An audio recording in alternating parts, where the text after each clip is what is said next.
श्रद्धावान् लभते ज्ञानं तत्परः संयतेन्द्रियः ज्ञानं लब्ध्वा परां शांतिम अचिरेणाधिगच्छति। श्रद्धावान, तत्पर और जितेंद्रिय पुरुष ज्ञान प्राप्त करता है। ज्ञान को प्राप्त करके शीघ्र ही वह परम शांति को प्राप्त होता है। जीवन में सफलता अर्जित करनी हो तो उसके लिए ज़रूरी है कि हमारे अंदर टैलेंट होना चाहिए। जो भी हम काम करते हैं उसके लिए हम टैलेंट यदि प्राप्त कर पाते हैं, विकसित कर पाते हैं, तभी हम वहाँ तक पहुँचते हैं। तो ये योग्यता है, जो टैलेंट है, वो विकसित होता है उस व्यक्ति का जो अपने लक्ष्य के लिए कमिटेड होता है, जो श्रद्धा से भरा हुआ होता है, जो तत्पर होता है, यानी उसके प्रति पूरी तरह से जुड़ा हुआ होता है, कमिटेड होता है। और साथ ही साथ जो व्यक्ति जितेंद्रिय यानी कि जो संयमित होता है, अपने ऊपर कंट्रोल रखता है।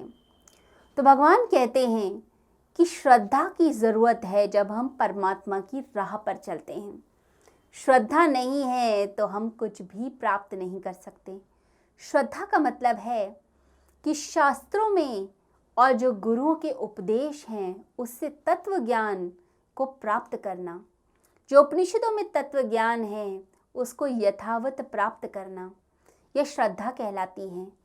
तत्परता का अर्थ होता है कि आत्मविकास की राह में जब मनुष्य अपनी ज़िंदगी को लगाता है, उस मार्ग पर लगातार चलता जाता है और साथ ही साथ भगवान का नाम लेता चला जाता है।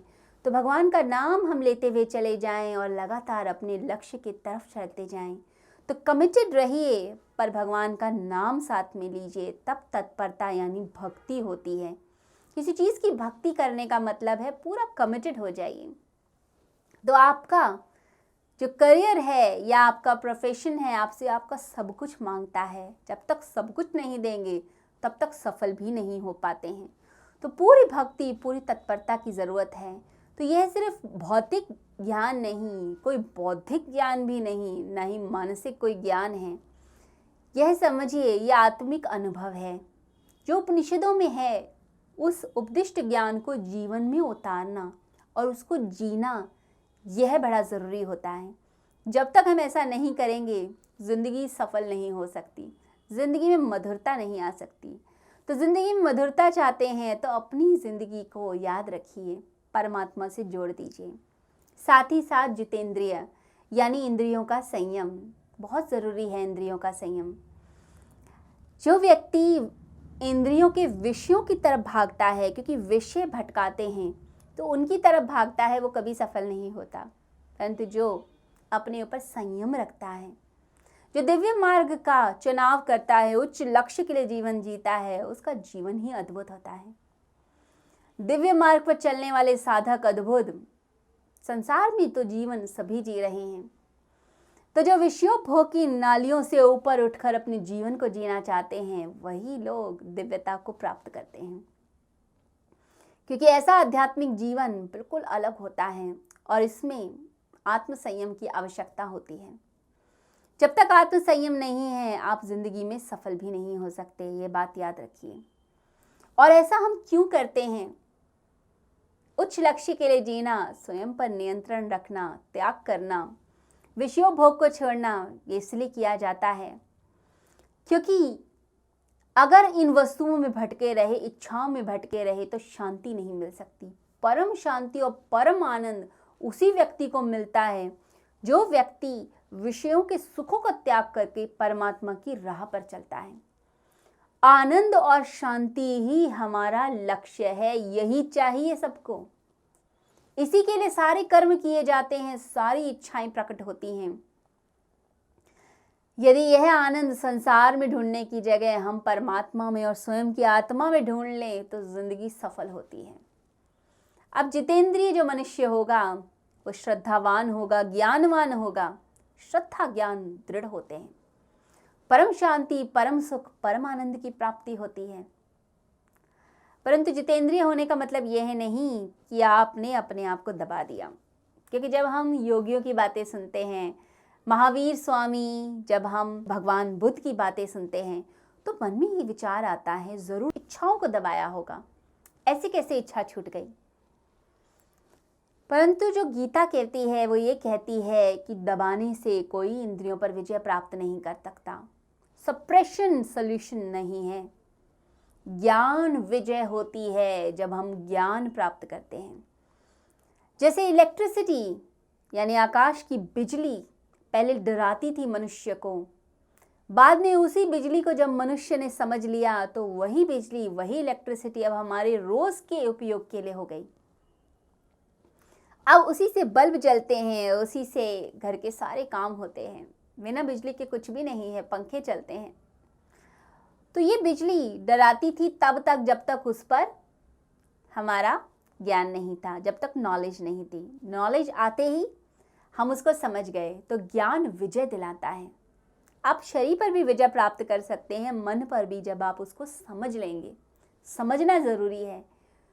कोई आपके आसपास कोई व्यक्ति हो, अगर आप उसकी साइकोलॉजी समझते हैं, जो रोज़ आपके साथ काम करता है, आपका कुलीग ही है, आप उसकी साइकोलॉजी समझ गए, अब आप उसकी साइकोलॉजी से डील करते हैं, उसके मनोविज्ञान से डील करते हैं, तो वो व्यक्ति पूरा कंट्रोल में आता है। जब तक आप उसे समझ नहीं पाते तब तक उस व्यक्ति को नियंत्रित करना भी मुश्किल होता है। पति पत्नी के साथ भी ऐसा होता है। शुरू शुरू में बड़ी फाइट्स होती हैं, पर 2 साल के बाद जब एक दूसरे को समझ जाते हैं तो थोड़े झगड़े कम होने लगते हैं कि अब तो समझ आ गई कि किस बात पे खुश होगी और किस बात पे नाराज़। पत्नी को भी पता होता है कि पति किस बात पे गुस्से से चिल्लाएगा और किस बात पे प्यार करेगा, वो भी जानती है। तो ज्ञान विजय प्रदान करता है। तो इसलिए ज्ञान की तरफ चलिए, सप्रेशन की तरफ नहीं। अब क्रोध आता है तो क्रोध को समझिए, क्यों आता है क्रोध, कौन सी इच्छा पूरी नहीं होती जिसके कारण क्रोध आता है। तो डेली निकालिए नेगेटिविटी को। इसलिए कहा जाता है कुछ ना कुछ ऐसी हॉबी, कोई ऐसी चीज़ आपके पास होनी चाहिए जो आपको खुश करती हो, कोई एंटरटेनिंग फैक्टर लाइफ में। जिस चीज़ से प्रसन्नता मिले उसे रोज़ कर लेना चाहिए। ज़्यादा देर तक फ्रस्ट्रेशन, क्रोध, ईर्ष्या को दबाने से बाद में फटता है। जैसे आप आग के ऊपर केटल को रखें, पानी गर्म होता रहेगा, होता रहेगा, होता रहेगा। अगर आप उसके वेंट को यानी ढक्कन को ऊपर से नहीं हटाते तो उबल कर फटने के चांसेस होते हैं उस केटल के। तो आपने स्वयं देखना है कि क्या क्या भर रहे हैं अंदर। ज़रा ईज आउट कीजिए, रिलीज कीजिए स्वयं को और ऑब्जर्व कीजिए। जैसे साइंस में ऑब्जर्वेशन होती है, हम देखते हैं केमिकल रिएक्शन का क्या असर होगा, ऐसे ही माइंड की रिएक्शन का असर देखिए। किसके कहने से दुखी और किसके कहने से सुखी होते हैं, क्या चीज़ अच्छी लगती है, क्या बुरी लगती है। जो स्वयं को समझ जाता है वह इंद्रियों पर विजय प्राप्त कर जाता है। साथ में भगवान कहते हैं श्रद्धावान होइए, भक्ति वाला होइए, संशय रहित, संशयहीन, संशय युक्त नहीं। भगवान पर पूर्ण श्रद्धा, जैसे छोटा बच्चा माँ पर करता है, माँ जहाँ ले जाएगी बच्चा चल पड़ेगा, डरता नहीं है। इतना विश्वास परमात्मा पे कर सकते हैं। तो जितेंद्रिय के साथ श्रद्धा जोड़ते हैं भगवान, क्योंकि जितेंद्रिय कई बार दंभी और अपने में अकड़ आ जाती है कि मैंने स्वयं पर विजय प्राप्त की है, मैं ज्ञानी हूँ, इसका भी कई बार दम्भ आता है, अहंकार आता है। तो भगवान कहते हैं श्रद्धा साथ में जुड़ जाए और आप जितेंद्रिय हो जाएं तो कहना ही क्या, ऐसा व्यक्ति मुक्त होता है। तो मुक्ति पानी है, परम शांति, परम आनंद की तरफ चलना है, तो 3 चीज़ें याद रखिए। श्रद्धा से युक्त रहें, भक्ति करें और साथ ही साथ में जितेंद्रिय मन का, इंद्रियों का संयम करें।